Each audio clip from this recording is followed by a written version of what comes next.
എത്ര കൊല്ലം ജീവിച്ചിരുന്നാലും അത് മുഴുവൻ എനിക്ക് അധ്യാപകനാകണം എന്ന ആഗ്രഹമാണ്. ഗ്രാമിക എന്ന കൂട്ടായ്മ ഒരുക്കിയ ഈ അവാർഡാണ്.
ഈ ഗ്രാമിക ഭവനം എന്ന ഗ്രാമികയുടെ അക്കാദമിയുടെ പ്രവർത്തനങ്ങൾക്കും മറ്റു കലാസാംസ്കാരിക പ്രവർത്തനങ്ങൾക്കും പ്രധാനമായും സഹായകമാകുന്ന ഈ ഗ്രാമിക ഭവനത്തിൻ്റെയും അനുബന്ധമായിട്ടുള്ള സൗകര്യങ്ങളുടെയും ഒക്കെ നിർമ്മാണം കഴിഞ്ഞിട്ട് ഏകദേശം 14 വർഷമാണായത്.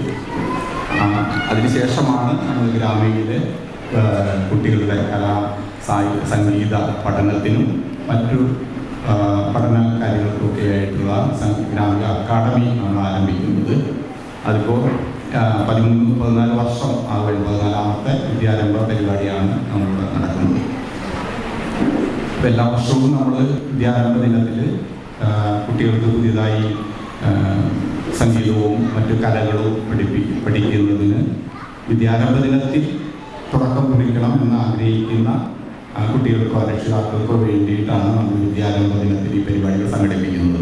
മറ്റു മതപരമോ വിശ്വാസപരമോ ആയിട്ടുള്ള ഒരു ചടങ്ങുകളും വിദ്യാരംഭത്തോടനുബന്ധിച്ചോ ഒന്നും തന്നെ നമ്മൾ ഗ്രാമികയിൽ നടത്താറില്ല. ഈ പരിപാടി മാത്രമല്ല, മറ്റെല്ലാ തരത്തിലുള്ള ഗ്രാമികയുടെ പ്രവർത്തനങ്ങളിലും അത് നമ്മൾ പ്രത്യേകം ശ്രദ്ധിക്കാറുണ്ട്. അത്തരത്തിലുള്ള ചടങ്ങുകളും അത്തരം കാര്യങ്ങളും ഒഴിവാക്കണമെന്നുള്ളത്. കാരണം പൊതുവായ ഇടങ്ങൾ എല്ലാവർക്കും, എല്ലാ വിഭാഗത്തിൽപ്പെട്ട ആളുകൾക്കും, ജാതിയോ മതമോ രാഷ്ട്രീയമോ എല്ലാവർക്കും വിഭാഗത്തിൽപ്പെടുന്ന ആളുകൾക്കും ഒരുപോലെ കടന്നു വരാനും പഠിക്കാനും എല്ലാത്തിനും അവസരം ഒരുക്കുക എന്നുള്ളതാണ് ഗ്രാമീൺ ഉദ്ദേശിക്കുന്നത്. അതുകൊണ്ട് തന്നെ അത്തരം ചടങ്ങുകൾ ഒഴിവാക്കിക്കൊണ്ടാണ് നമ്മൾ വിദ്യാരംഭ പരിപാടികളും സംഘടിപ്പിക്കപ്പെടുന്നത്. അതേസമയം തന്നെ വിദ്യാരംഭ ദിനത്തിൽ ഇത്തരം പഠനങ്ങൾ ആരംഭിക്കുന്നതിന് താല്പര്യമുള്ള, അതാണ് കുറേ കൂടി അവരുടെ കുട്ടികളുടെ പഠനത്തിന്, അത്തരം കാര്യങ്ങളുടെ പഠനത്തിനും വളരെ ശുഭകരമായിട്ടുള്ള ഒരു കാര്യം എന്ന് കരുതുന്ന ഒരുപാട് രക്ഷിതാക്കളും കുട്ടികളും ഒക്കെ ഉണ്ട്. അപ്പോൾ അവരുടെ സൗകര്യത്തിന് വേണ്ടി കൂടിയാണ് നമ്മൾ ആ ദിവസത്തിൽ ഇതിനുള്ള അവസരം ഒരുക്കുന്നത്.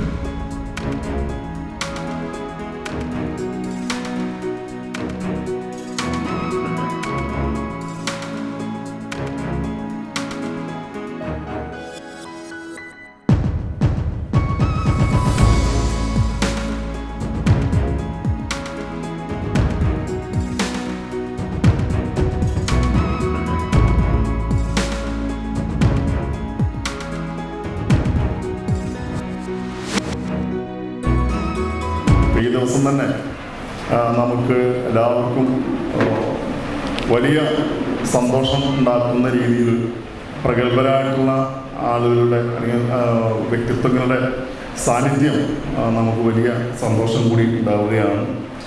ഒരുപാട് അംഗീകാരങ്ങൾ നമ്മുടെ ഗ്രാമീണക്ക് ഇനിയും ലഭിക്കുമെന്നുള്ള കാര്യത്തിൽ യാതൊരു തർക്കവുമില്ല. കിട്ടമാഷയുടെ നേതൃത്വത്തിൽ നമ്മുടെ ഗ്രാമികയിലെ ഒരു സംഘം ആളുകൾ, പ്രവർത്തകർ നമ്മുടെ നാടിനകത്ത് ജനങ്ങൾക്ക് എന്നും ഓർമ്മിക്കാൻ കഴിയുന്ന, അല്ലെങ്കിൽ ഒരു പ്രസംഗം കേട്ടാൽ മതി നമ്മുടെ ജീവിതകാലം മുഴുവൻ നമുക്ക് ഒട്ടേറെ അറിവുകൾ നൽകുന്ന രീതിയിൽ പല വേദികളും നമുക്ക് അങ്ങനെ ഓർമ്മയിലുണ്ട്. അപ്പോൾ അങ്ങനെ നിരന്തരം പരിപാടികൾ സംഘടിപ്പിക്കുകയും ഒട്ടേറെ അംഗീകാരങ്ങൾ നമുക്ക് നേടാൻ കഴിയട്ടെ എന്നുള്ളതാണ് എനിക്ക് ഈ അവസരത്തിൽ പറയാനായിട്ടുള്ളത്.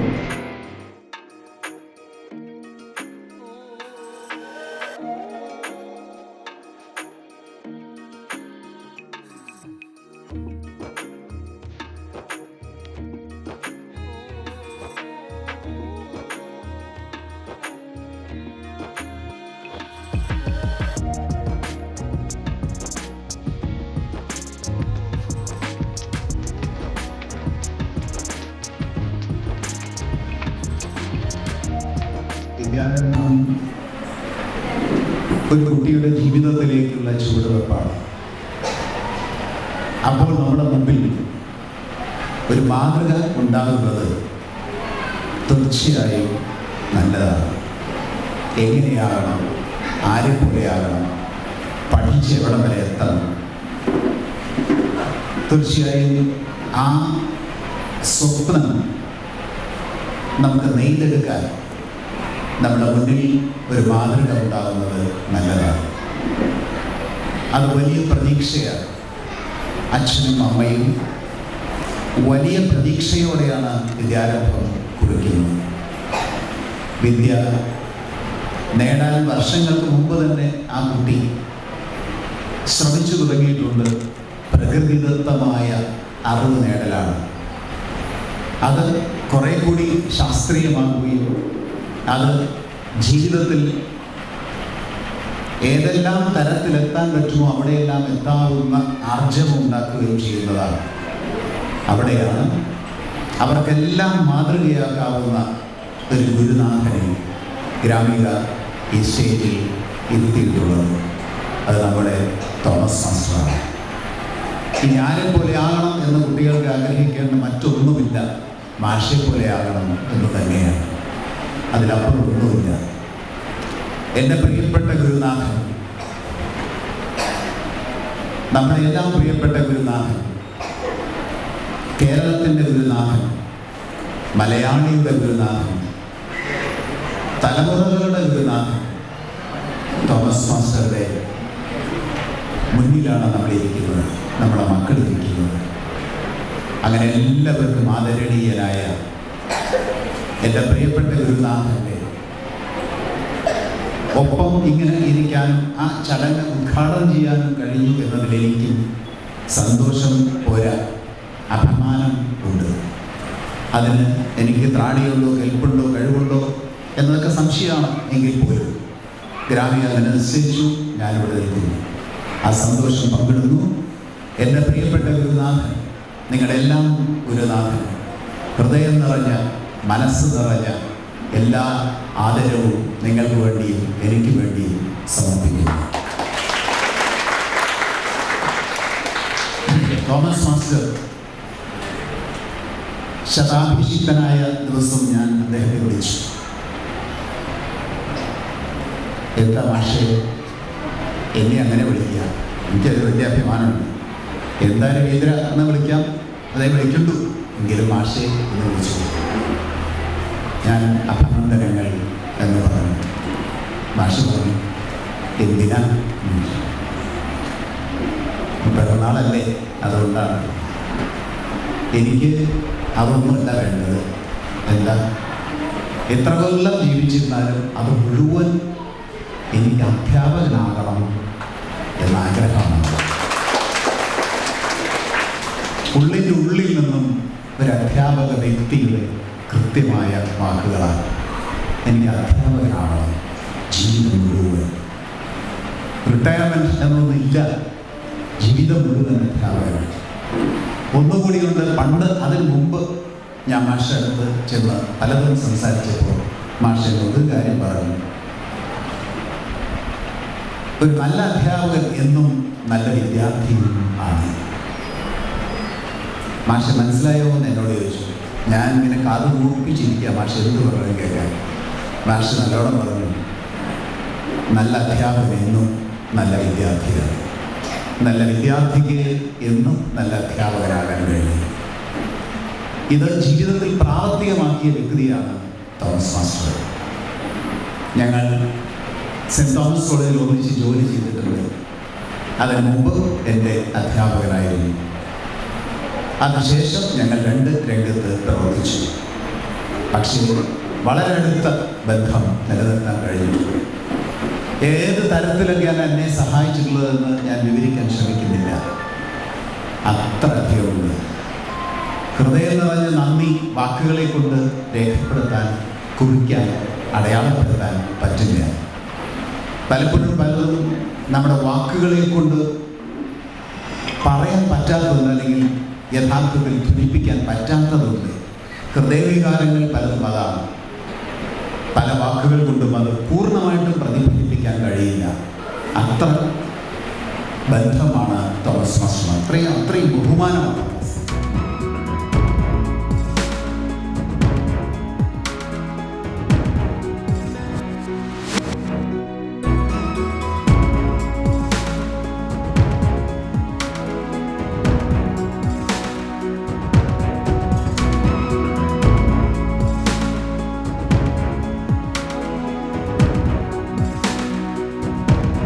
പ്രവർത്തനങ്ങളിലും നാട്ടിലെ എല്ലാ സമുദ്യമങ്ങൾക്കും പിൻബലം നൽകിക്കൊണ്ട് സാമൂഹ്യ രംഗത്തും അനിഷേധ്യമായ തന്റെ സാമൂഹിക പ്രതിബദ്ധത തെളിയിച്ചിട്ടുണ്ട്.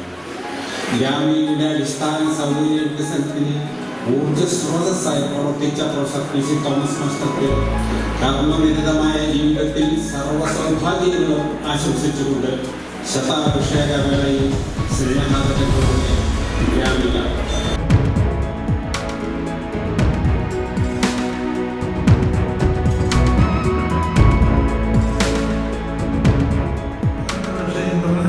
കിട്ടിയ ഏറ്റവും വലിയ അവാർഡ്. പക്ഷേ അതിനേക്കാളൊക്കെ ഞാൻ വിലമതിക്കുന്ന ആദരം എൻ്റെ ജന്മനാടായ ഈ കുഴിക്കാട്ടുശ്ശേരിയിലെ ഗ്രാമിക എന്ന കൂട്ടായ്മ ഒരുക്കിയ ഈ അവാർഡാണ്. ഈ സ്റ്റേജിൽ ഞാൻ പല പ്രാവശ്യം അവാർഡുകൾ സ്വീകരിച്ചിട്ടുണ്ട്. ഇതിൻ്റെ തുടക്കം തൊട്ട് ഇതിനോട് സഹകരിച്ച് പോകാനായിട്ട് സാധിച്ചത് വലിയ ഒരു ഭാഗ്യമായിട്ട് ഞാൻ കരുതുകയാണ്. 84 വയസ്സായതുകൊണ്ട് അവരെ ആദരിച്ചു എന്നുള്ളതിനേക്കാൾ എനിക്ക് തോന്നിയത് ഞാനൊരു വിദ്യാഭ്യാസ പ്രവർത്തകനായതുകൊണ്ടാണ് അവരെന്നെ ആദരിച്ചതെന്നാണ്. 84 വയസ്സ് എനിക്ക് ആയതിന് എൻ്റെ വക കോൺട്രിബ്യൂഷൻ ഒന്നുമില്ല.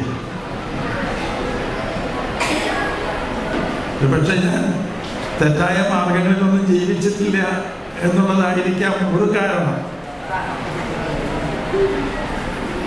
വിദ്യാഭ്യാസത്തിന് ഇത്രയേറെ പ്രാധാന്യം അവർ നൽകുന്നു എന്നുള്ളത്, അതും ഒരു വിദ്യാരംഭ ദിവസം ആണ്. ഇന്ന് വിദ്യാരംഭ ദിവസമായി കണക്കാക്കുന്നു. ശരിയാണ്, ഒഫീഷ്യലായിട്ട് എല്ലാ കൊല്ലവും വിദ്യാരംഭം കുറിക്കുന്നത് ഒരു പ്രത്യേക ദിവസമാണ്. പക്ഷേ അത് പൊതുവിലായിട്ടുള്ള വിദ്യാരംഭമാണ്. നമ്മുടെ ഓരോരുത്തരുടെയും ജീവിതത്തിൽ ഒരു വിദ്യാരംഭമുണ്ട്. ആ വിദ്യാരംഭം അത് അമ്മയുടെ ഉദരത്തിൽ വെച്ച് തുടങ്ങുന്നതാണ്. അത് പക്ഷെ പലരും മനസ്സിലാക്കുന്നില്ല എന്നുള്ളതാണ്. ഇപ്പോൾ ജനറ്റിക് എഞ്ചിനീയറിംഗ് അത് സമ്മതിച്ചു തന്നിട്ടുണ്ട്. നമ്മുടെ പുരാണങ്ങളിലൊക്കെ അതിനെക്കുറിച്ച് ഒരുപാട് പരാമർശങ്ങളുണ്ട്. ഒരു കുഞ്ഞിൻ്റെ ബുദ്ധിശക്തിയുടെയും സ്വഭാവത്തിൻ്റെയും അടിത്തറ പാകുന്നത് അമ്മയുടെ ഉദരത്തിലായിരിക്കുമ്പോഴാണ്. ജനറ്റിക് എഞ്ചിനീയറിംഗ് പടി കൂടി മുന്നോട്ട് പോയിട്ടുണ്ട്. അത് ഒരു കുഞ്ഞിൻ്റെ അപ്പനും അമ്മയും വിവാഹിതരാകുന്നതിന് മുമ്പ് തന്നെ അവർക്കുണ്ടാകാൻ പോകുന്ന കുഞ്ഞിൻ്റെ സ്വഭാവത്തിൻ്റെ അടിത്തറ, ബുദ്ധിശക്തിയുടെ അടിത്തറ പാകുന്നു എന്നാണ്. നമ്മുടെ ഓരോ അനുഭവവും നമ്മുടെ ഓരോ സെല്ലിലും ഡിജിറ്റലായിട്ട് റെക്കോർഡ് ചെയ്തിട്ടുണ്ട്. ഓരോ സെല്ലിലും അച്ഛൻ്റെ അനുഭവങ്ങൾ അച്ഛൻ്റെ ഓരോ സ്പേമിലുമുണ്ട്. അമ്മയുടെ അനുഭവങ്ങൾ അമ്മയുടെ ഓരോ അണ്ടത്തിലുമുണ്ട്. ഈ സ്പേമും അണ്ടവും കൂടി ചേരുമ്പോൾ അതിൽ നിന്നുണ്ടാകുന്ന സൈഗോട്ടിൽ അപ്പൻ്റെയും അമ്മയുടെയും വിവാഹത്തിന് മുമ്പുള്ള അനുഭവങ്ങൾ പോലുമുണ്ട് എന്ന് ഇന്ന് ജനറ്റിക് എഞ്ചിനീയറിംഗ് പ്രഖ്യാപിക്കുന്നു. പിന്നീട് രവീന്ദ്രൻ മാഷ് പറഞ്ഞതുപോലെ അത് വളർത്തിയെടുക്കുന്നതിനാണ് മാതാപിതാക്കളുടെ ബോധപൂർവമായ പരിശ്രമം വേണ്ടത്. ഗർഭകാലഘട്ടത്തിലും അത് വേണ്ടത് തന്നെയാണ്.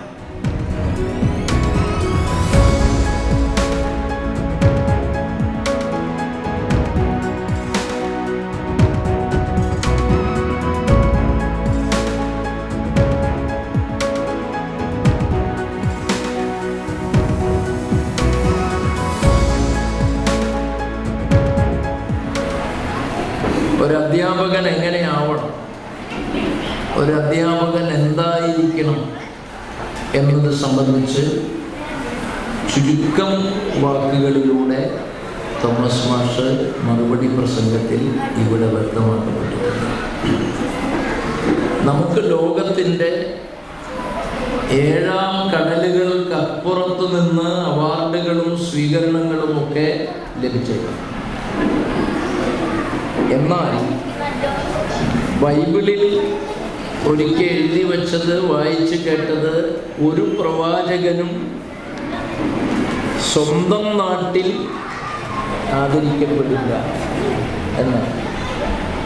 എന്നാൽ പ്രവാചകനല്ലാതിരുന്നിട്ടും പ്രൊഫസർ PC തോമസ് മാഷക്ക് ജനിച്ച നാട്ടിൽ വെച്ച്, ഈ കലാശാലയിൽ വെച്ച്, അങ്ങനെ വിശേഷിപ്പിക്കുന്നതിൽ തെറ്റില്ല, ഈ കലാശാലയിൽ വെച്ച്, ഗ്രാമികയിൽ വെച്ച് ഗ്രാമിക കുടുംബാംഗങ്ങളും നാട്ടുകാരും സുഹൃത്തുക്കളും അഭ്യുദയകാംക്ഷികളും അടങ്ങുന്ന ഒരു വലിയ സദസ്സിൻ്റെ മുമ്പിൽ വെച്ച് തോമസ് മാഷെ സ്വന്തം നാട്ടിൽ വെച്ച് ആദരിക്കുന്നത് അനൽപമായ അഭിമാനം മാഷക്കും നമുക്കും ഒരുമിച്ച് ലഭിക്കുന്ന ഒരു സംഗമത്തിലാണ് നിങ്ങളും ഞാനും പങ്കെടുക്കുന്നത്. അതുകൊണ്ട് തന്നെ സാധാരണ ആയിരക്കണക്കിന് ആളുകൾ പങ്കെടുക്കുന്ന വലിയ ആൾക്കൂട്ടങ്ങൾക്കിടയിൽ നിന്നുകൊണ്ട് ലഭിക്കുന്ന അത്യധികമായ അഭിമാനത്തേക്കാൾ, ആത്മനിർവൃതിയേക്കാൾ ഈ സദസ്സിൻ്റെ മുമ്പിൽ നിൽക്കുമ്പോൾ, തോമസ് മാഷെ ആദരിക്കുന്ന ഒരു വേദിയിൽ നിൽക്കുമ്പോൾ നമുക്ക് എല്ലാം തന്നെ ലഭിക്കുന്ന ഒരാത്മനിർവൃതി, ഒരു സംതൃപ്തി, അത് വാക്കുകൊണ്ട് പറഞ്ഞറിയിക്കാൻ കഴിയുന്നതല്ല എന്നതാണ് ഈ സദസ്സിൻ്റെയും ഈ സമ്മേളനത്തിൻ്റെയും പ്രത്യേകത. ഈ ആദരവിൻ്റെ പ്രത്യേകത ഒരുപാട് കാലം ആ സേവനങ്ങൾ നാടിനും തൃശ്ശൂരിനും കേരളത്തിനും എല്ലാം തന്നെ ലഭിക്കട്ടെ എന്ന് നിറഞ്ഞ മനസ്സോടെ ആത്മാർത്ഥതയോടെ ഞാൻ ആശംസിക്കുന്നു. കലാശാലയിലെ ഒരു ഉത്തരവാദിത്വം വഹിക്കുന്ന ഒരാളുകളിൽ എന്നെ ആദരിക്കണമെന്ന് കിട്ടമാഷ് പറഞ്ഞു. ഞാൻ പറഞ്ഞു എന്നെ ആദരിക്കില്ല, അതിനെ ആദരിക്കാൻ വിളിക്കേണ്ട, ഞാൻ വരാം എന്ന് പറഞ്ഞു. കാരണം ഒരു ജോലി മാത്രമാണ്, കുറേ കാലം ഒരു ജോലി ചെയ്തു. കുറച്ചു കാലം കഴിഞ്ഞപ്പോൾ കുറച്ചും കൂടി കൂടുതൽ ഉത്തരവാദിത്തമുള്ളൊരു ജോലി ചെയ്യുന്നു, അത്രയേ ഉള്ളൂ. സമൂഹത്തിൽ എത്രയോ പേർ ജോലി ചെയ്യുന്നു, എത്രയോ പേര് അവരവരുടെ ജോലികൾ നന്നായി ചെയ്യുന്നത് കൊണ്ടാണ് സമൂഹം മുന്നോട്ട് പോകുന്നത്. അതുകൊണ്ടൊരു ജോലി ചെയ്യുന്നു എന്നുള്ള പേരിൽ എന്നെ ആദരിക്കേണ്ടെന്ന് ഞാൻ പറഞ്ഞു. പക്ഷേ ഇവിടെ പറഞ്ഞു അതുകൊണ്ടായിരിക്കും മുഖ്യ അതിഥി പ്രസിഡന്റ് ആയാലും ആ ആദരവിനെ ഞാൻ കണക്കാക്കുന്നത് എന്നിൽ അർപ്പിക്കപ്പെട്ടിട്ടുള്ള ഒരു ഉത്തരവാദിത്തത്തിൻ്റെ ഒരു ഗൗരവത്തെ കുറിച്ച് എന്നെ ഓർമ്മിപ്പിക്കുന്നു. അങ്ങനെ